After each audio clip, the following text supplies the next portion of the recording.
vơi bạn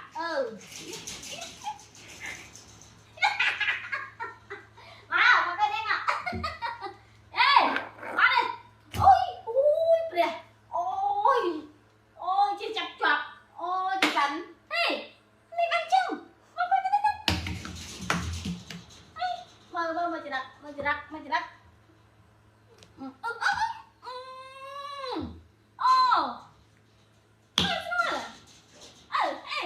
ỉn lạ cái sân ỉn lạ nó lên tới này tàu anh nghe đi này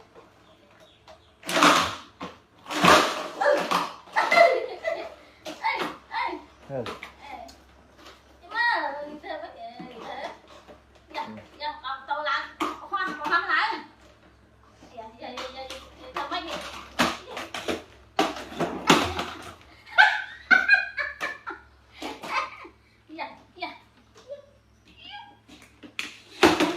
mềm ôi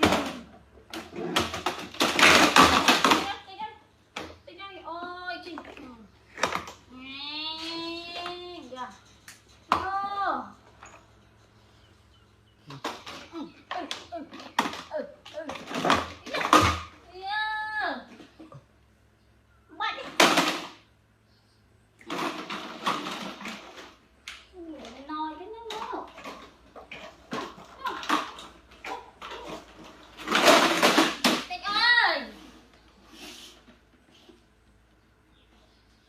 đi Âu sẵn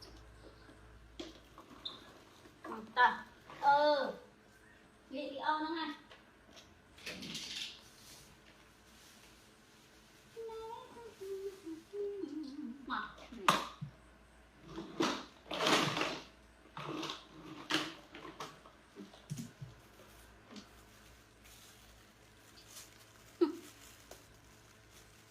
bán tiền